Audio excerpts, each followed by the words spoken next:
अगस्त में डीए बढ़ा तो कर्मचारियों की सैलरी पर कितना लगेगा टैक्स। मध्य प्रदेश के 7.50 लाख कर्मचारी और पेंशनरों के लिए पर पहली बार आए हैं तो लगे हाथ सब्सक्राइब करें ताकि आपको नए नए अपडेट मिलते रहे। तो सबसे पहले बता दें कि मोहन सरकार ने प्रदेश के पेंशनरों का 4% डीए बढ़ा दिया है।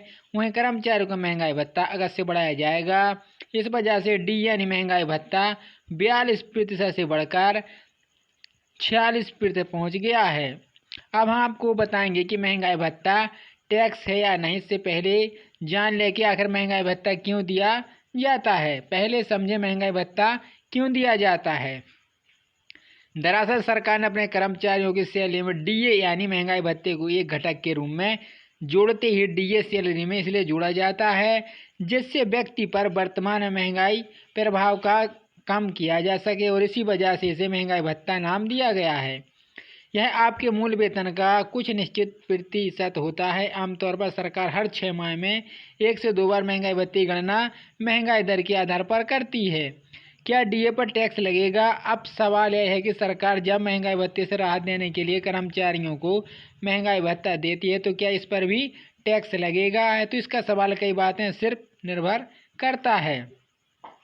इनकम टैक्स के नियम के मुताबिक वेतनभोगी कर्मचारियों को महंगाई भत्ते पर लागू सभी तरह के टैक्स का भुगतान करना होगा।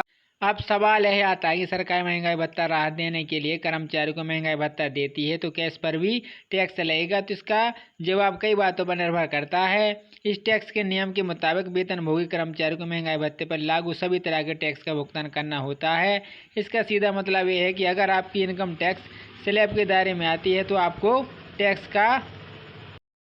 अब सवाल आता है कि सरकार जब महंगाई भत्ता राहत देने के लिए कर्मचारियों को महंगाई भत्ता देती है तो क्या इस पर भी टैक्स लगेगा? तो इसका जवाब कई बातों पर निर्भर करता है। इनकम टैक्स के नियम के मुताबिक वेतनभोगी कर्मचारियों को महंगाई भत्ते पर लागू सभी तरह का टैक्स का भुगतान करना होता है। इसका सीधा मतलब यह है कि अगर आपकी इनकम टैक्स स्लैब के दायरे में आती है तो आपको टैक्स का भुगतान करना होगा। ऐसे में डीए बढ़ने पर आपको वेतन जिस टैक्स स्लैब में आता है आपको उसके हिसाब से रिटर्न फाइल करना होता है। इनकम टैक्स एक्ट 1961 के तहत इनकम टैक्स रिटर्न ITR भरते समय डीए के अपने टैक्स लेवल इनकम घोषित करना अनिवार्य है। डीए महंगाई भत्ता से जुड़ी बड़ी खबर।